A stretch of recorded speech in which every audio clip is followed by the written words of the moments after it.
विराजमान। जब गौतम ऋषि की धर्मपत्नी माहिल्या अपनी भक्ति में तल्लीन रहती, भजन में तल्लीन रहती, एक पुरुष में ईर्ष्या कम होती है।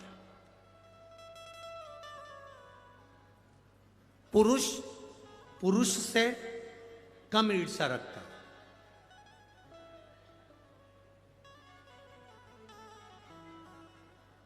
पर जो नारी कभी सत्संग नहीं करी होती है, जो नारी कभी भगवान का भजन नहीं करी होती है, जो नारी कभी किसी सतगुरु की शरणागति में बैठकर सत्संग नहीं करी होती है, जिस नारी ने कभी मंत्र का स्मरण नहीं जाना होता है, भले वो कितने भी विद्वान की पत्नी क्यों ना, कितने विद्वान की पत्नी क्यों ना,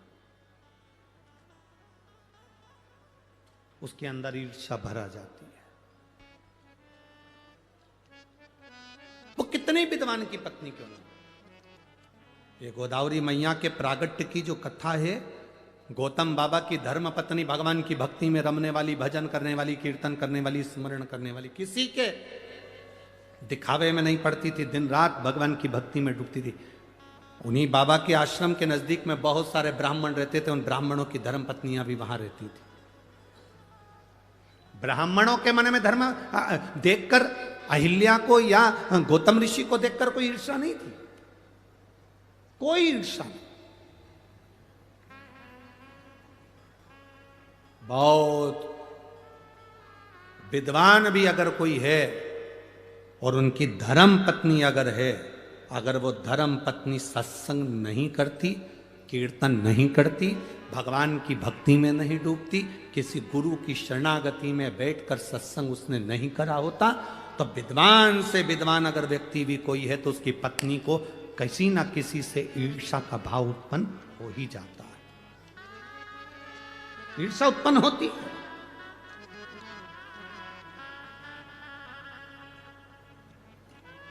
शिव महापुराण की कथा सुनने के लिए जितने भक्त यहां पहुंचते हैं, शंकर भगवान की कथा सुनने के लिए जितने भक्त कथा के पंडाल में पहुंचते हैं, टीवी पर कथा देखते हैं, मोबाइल पर कथा श्रवण करते हैं, जितने भक्त यहां कथा सुनने के लिए पहुंचते हैं, इनके मन में कभी ईर्ष्या नहीं रहती। उसका कारण केवल एक होता है, हमें कथा सुनने जाना है, कौन आगे बैठा हमें उससे मतलब नहीं, कौन पीछे बैठा हमें उससे कोई मतलब नहीं।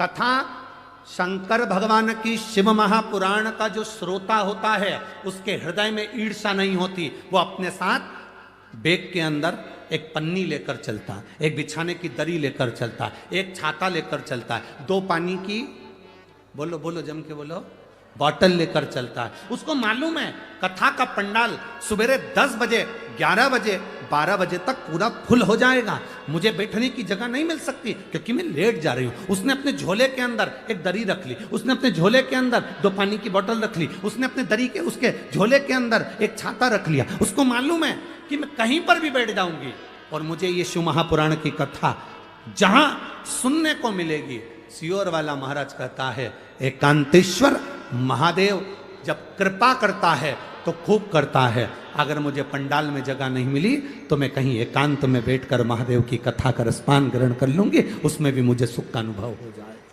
उसमें भी मुझे आनंद का अनुभव हो जाए, उसमें भी मुझे एक रसतत्व प्राप्त हो जाएगा, भगवान की अविरल भक्ति प्राप्त हो जाएगी। ये वो जानती है, ये उसके चित्त में है, ये उसके हृदय में है, ये उसकी चित्तवृत्ति में विराजमान है, ये उसके हृदय में विराजमान, और ये उसके हृदय के बीच मध्य में बैठा हुआ कि वो शिव है, तो वो आनंदता देता है।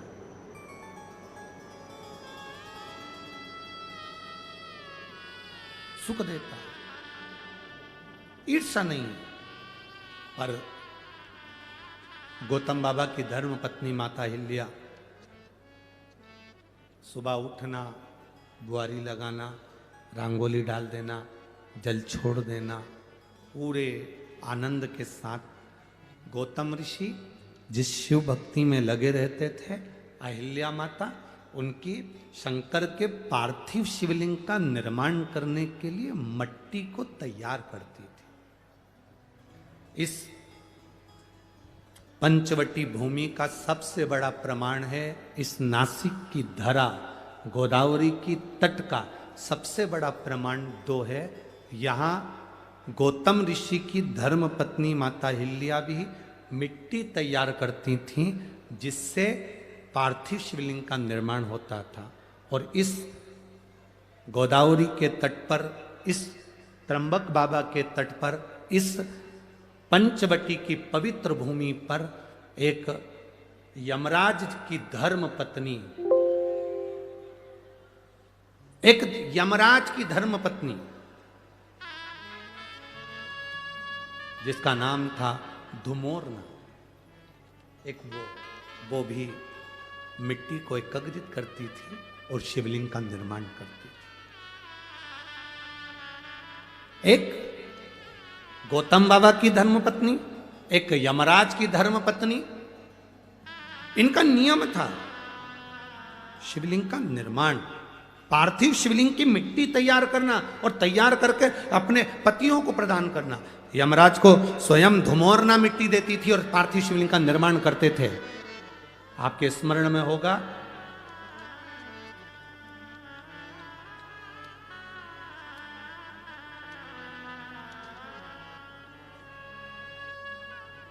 एक बार यमराज ने स्वयं ब्रह्मा जी से एक प्रश्न किया था, स्मरण करिएगा। गर्ग संहिता, कूर्म पुराण और ब्रह्म विवर्त पुराण का यह संवाद बड़ा सुंदर है। आज देव दीपावली के इस पवित्र कथा का लाभ अपन ले रहे हैं, अपने भीतर उतारिएगा। यमराज, धर्मराज स्वयं यमराज ब्रह्मा जी के पास में गए।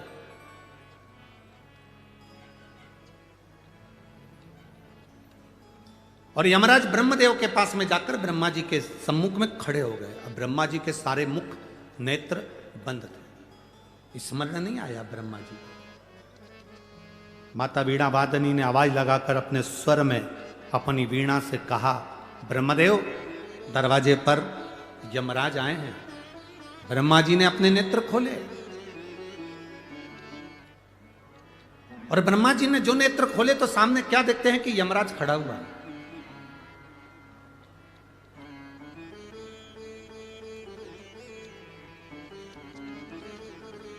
सम्मुख में यमराज खड़ा। ब्रह्मा जी ने पूछ लिया, यम आज क्या बात है, तुम ब्रह्मलोक में आकर खड़े हुए हो?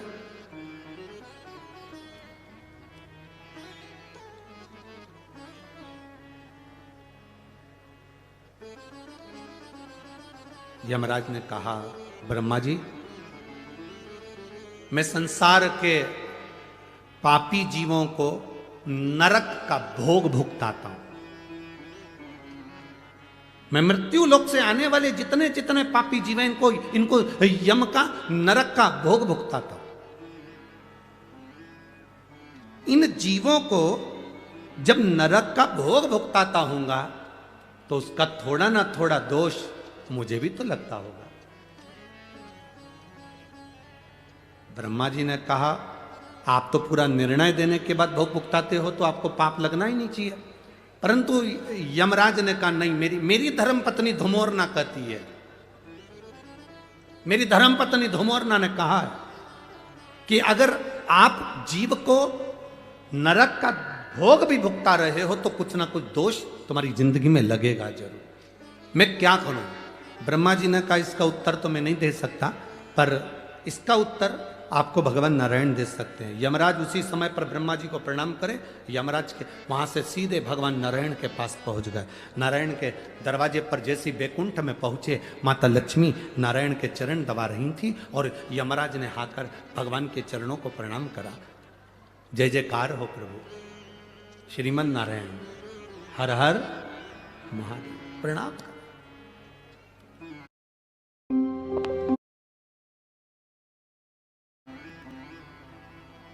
लक्ष्मी जी चरण दबा रही थी। लक्ष्मी जी ने संवाद किया, प्रभु यम आए हैं, भगवान नारायण के नेत्र खुले, उठकर भगवान नारायण बैठे, क्या बात है यम, कैसे आना हुआ? यम ने कहा, जीवों को जब मैं त्राण देता हूं, जीवों को जब मैं नरक भुगताता हूं, उस समय पर मेरे को भी तो दोष लगता होगा। उस दोष की मुक्ति कैसे, उस दोष का निवारण कैसे? भगवान नारायण ने कहा, सुनो यम,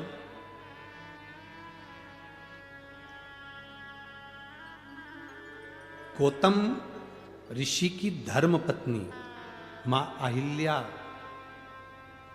स्वयं भगवान शंकर से प्रार्थना कर कर उनकी सिर की गंगा की एक धार 7 केश हटाकर पृथ्वी पर लेकर आई है, जिसका नाम गोदावरी है।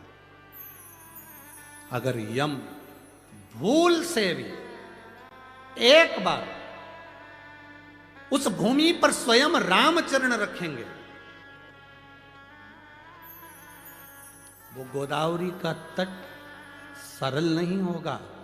जहां पर स्वयं रामचरण रखेंगे, वो गोदावरी का तट सरल नहीं है। जहां स्वयं शंकर भगवान को भी उनका गुरु मिल जाएगा, वो भूमि साधारण नहीं है, गोदावरी का तट। तुम एक काम करो यमराज, मृत्युलोक में जाओ, गोदावरी के तट पर जिस पंचवटी में भगवान राम प्रवेश करेंगे, उस पंचवटी भूमि पर वन क्षेत्र में, जंगल क्षेत्र के अंतर्गत गोदावरी के एकांत स्थान में बैठकर तुम शिवलिंग का निर्माण कर कर उसका पूजन करो।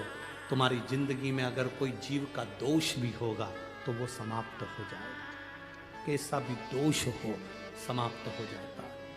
आज आप लोगों से ज्यादा हमारी किस्मत बहुत धनी हुई है, हमारी किस्मत आज धन भागी हुई है कि इस पवित्र भूमि पर धुमोरना यमराज की पत्नी शिवलिंग बनाती थी, यमराज पूजन करते थे और यमराज के ऊपर का दोष भी समाप्त हो जाता था।